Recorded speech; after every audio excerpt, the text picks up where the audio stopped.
Let me start by asking you this question. Will you do the same thing as you have done over the years? What you did in 2024, 2023, and all these years going back? Or will 2025 be different? You know what I'm talking about. I'm talking about your New Year's resolutions. Now, basically, here I'm talking to entrepreneurs, prospective entrepreneurs, wannabe entrepreneurs who want to go into business. But this will apply to you no matter what your New Year resolution is. Often in the year, we always start with putting down our goals, and then before January is over, we have already forgotten our New Year's resolution and we are focusing back, or we have gone back to all those things that did not work in the previous year. Now, my question again to you is, will this year be different? Stay tuned to find out exactly what you can do to break out of the cycle of not getting things done.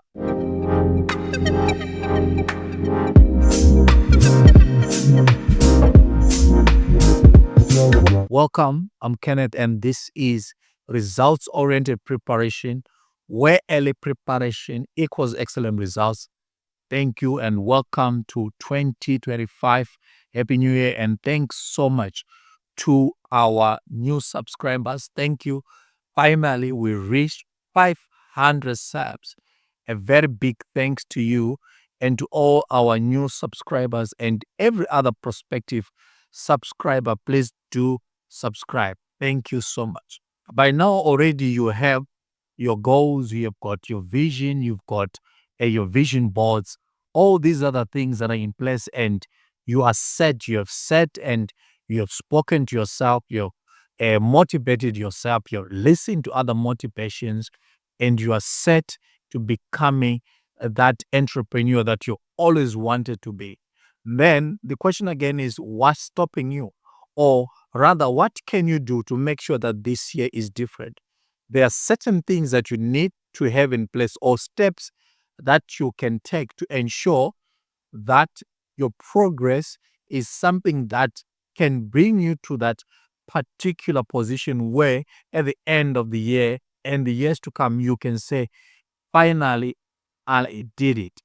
Okay, so let's look at the first thing that you must do. Obviously, you must have a vision. And by now, I'm sure that you have that vision written down. If you haven't written it down, don't worry. Now is the time to go back, have your vision written down. Now, these are the main important aspects of a vision. Your vision must be compelling. What I mean by that is that when someone else reads it, it must be able to move them. It must be able to make them believe in your vision. Remember, when you're starting a business, you are not starting it basically for yourself. You are starting it to solve a problem, or you are starting it to save someone else. Although there are benefits that will come to you. Basically, when you do start it, you have someone in mind. You've got a solution to a specific problem. So your vision has to be able to spell out that particular solution in a compelling manner. So meaning that the person reading it must really believe that you are going to do that. You are convincing them that this is what you want to do. Again, it has to be simple, and it must be also futuristic in nature. Now, simplicity means that everyone else who sees it must be able to understand without really maybe looking for the Oxford dictionary or something like that, or looking for interpretation somewhere. It must be very clear, well articulated, and everyone must be able to grasp exactly what you are communicating through your vision. This is important because this is the beginning of all things. A lot of people have got these good ideas and good product, good service ideas to venture out into entrepreneurship. But now the problem is they fail to articulate their vision. And doing so, it means that down the line, they might fail to get the right kind of support from other third parties, it could be customers, it could be stakeholders, it could be investors who fail to understand exactly what you're trying to achieve with your business. So make sure that it is simple and it is clean and also very, very concise. It mustn't be something that is so verbose that it takes long to read. Most visions, you find that they are simple. They are maybe a one sentence a statement that really spells out what the business is all about. Now that you've got your vision, the second thing that you must have is you must have goals. And these goals must come from that vision. Basically, you are breaking your vision into activities or things that can be done for you to achieve that vision. So your goals, remember, we say that goals must be smart. Smart goals are goals that are specific. Specific means that you do not leave someone guessing exactly what you want to do. For instance, if you want to grow your business, you cannot say, I want to grow my business. Rather, you have to say, if you're specific, you have to say that you're growing your business by 10% in 2025. Okay? So I'll explain the other part of time there as we go down through the goals. Okay. So basically, you are specific, meaning that you know exactly if it is sales, how much sales you want to increase by. If it's market share, how much market share do you want to grab? Or how much of a particular product or market penetration are you going to achieve in a particular time frame? Now, this leads to the next part of your goal, which is measurable. Now, measurable goals basically means that you can measure it, which means it is quantifiable. If it is quantifiable, it could be in percentile forms. It could be like many goals are usually in percentages, or it could be even in other numerical measurements, but it must be quantifiable. Now, if there are in cases where maybe yours is a subjective matter or whatever, but there has to be a way in which you can measure success in a particular goal. For instance, maybe you are a therapist dealing with a client. What does success look like? How do you measure that? You need to know exactly in your particular field how to measure the achievement of that particular goal. And then the next one, which is your A, is achievable or attainable. This means that you are not setting something that is beyond your reach. Whenever you're setting goals, you are looking at the available resources. What sort of resources do you have? And can these resources be able to achieve this goal? Oftentimes, people set audacious goals, but the trick here is, do you have the resources to support the achievement of that particular goal? If not, then it is not an attainable or an achievable goal, which also leads to the next one, which is realistic. Is it realistic? Can it be done? Do you have the skills to do it? Do you have the ability to do that? If not, then it's not a realistic goal. And then lastly, it must have a time frame. Now, the time aspect, it means that this allows you an ability to measure your progress or your success. If you just leave the goal open, you won't know exactly what success looks like for that particular goal. For instance, if I say that I want to reach a million subs by end of year, then that is measurable. I can go back and look at the time frame. What happens when I get to the end of the year? I can measure, evaluate, and probably control or reset the goal, whatever the case might be. Either I reached it or I did not reach it. So this becoming a point where you are able to measure your success.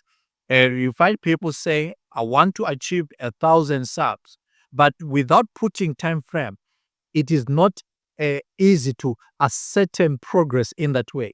You can eventually achieve it, but in which time frame? Was it in a week, in a day? Was it in a month, or probably even in a year? So there are different ways, and time frame becomes part of an important aspect of your plan to measure exactly how much you are achieving within a given time frame. Let's look at the next thing that you can do now that you have your goal. We will need to have a strategy. A strategy is made up of a breakdown of the activities that you must do to achieve the goals. Okay, remember we said that the goals are derived from your vision. Now, the strategy is based on the goals that you have set. You're looking at activities that you must do that will lead to the achievement of that particular goal or of your specific goals. Okay, so there are a lot of other tools that you can use to do that.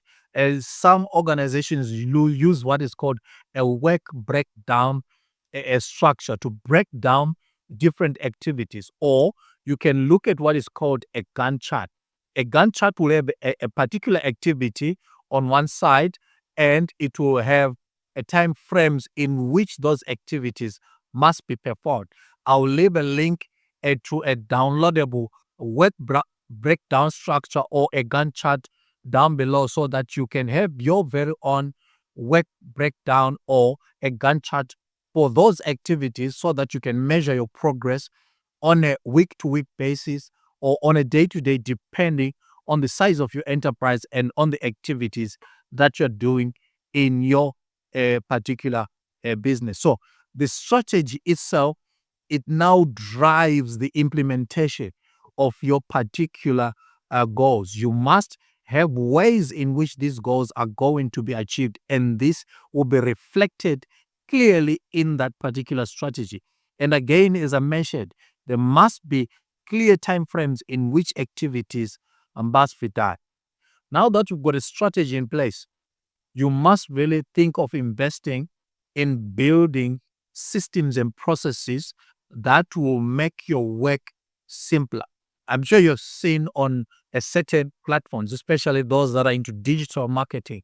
You have seen on certain platforms, uh, applications such as MiniChat and so forth that automate your responses. Now, this means that you are able to engage with a lot of your customers with very minimum effort. So systems and processes ensure that the business is able to run on its own automatically without you basically looking at your screen all the time or without you micromanaging everything and every step. That will actually drain all your uh, energy and actually bring down the momentum that you had at the beginning of the year. Rather, invest in systems and processes ensure that things are done the same all the time. That this also ensures that uh, the results that you'll get are always going to be the same results because everything is based on a well-tried system that produces a same results all the time. So invest in systems and in processes. We're going to do a series on types of systems and processes that you're going to implement, especially if you're a solopreneur and so forth, in the upcoming videos. Please be on the lookout for those. Then you need to have KPIs. Now, KPIs are key performance indicators, and these are going to be especially important for you when you do your evaluation and control. Because when you've implemented, you need to always go back and evaluate whether your strategies are achieving your goals. Now, it is important that you evaluate, and after you've evaluated, you can control. Now, controlling is that part where you either reinforce your particular strategies if they're achieving the goals, or you discard them and go back to the drawing board and do or create new strategies. Sometimes it might mean that you need to go back to the drawing board and look at your goals. Maybe the goals were not realistic. Maybe the goals were not achievable. That is why you did not attain to them. Sometimes it could be that the goals were okay, but the strategies that were pursued to achieve those goals were strategies that were hitting at a tangent. So as a result, you failed to achieve your specific goals. So what you need to do then, you need to evaluate, are your strategies achieving what you have set in your goals? If not, then you need to do some control. Control means modification of either strategies or modification of goals to make sure that you come to that point where they are realistic enough to be attainable, and you drive your new strategies to ensure that you achieve your specific goals. Now, let's say that you have got all these things in place. Now, there are certain things that you need to do still from an attitude perspective to make sure that this becomes a different year, unlike the others. One of those things is that you need to have a positive attitude. It means that you must be looking for positives, even when things seem to be going against you.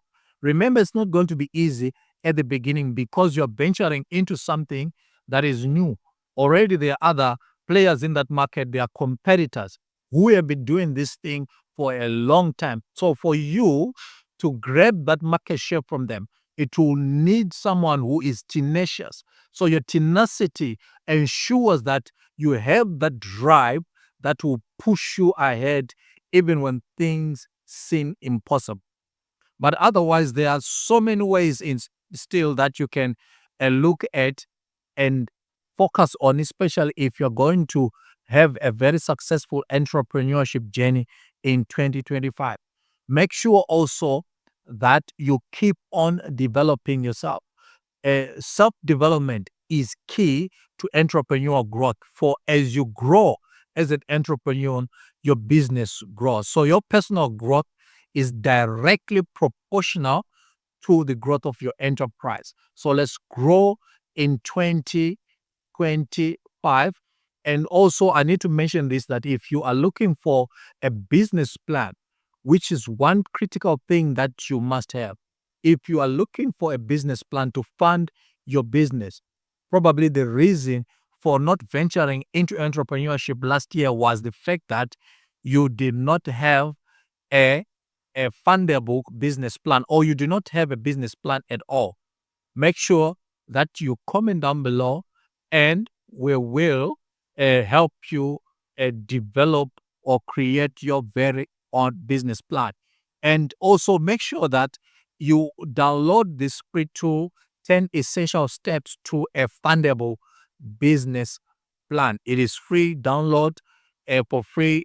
You will find it down below. I'm looking forward to your success stories this year, especially from you, our subscribers, and to everyone out there. And let your entrepreneurship journey be different in 2025. Always don't forget to give the video a thumbs up, share with others, and subscribe if you have not yet subscribed. Thank you so much for watching. This is results-oriented preparation, where early preparation equals excellent results. We'll see you in the next video. Bye.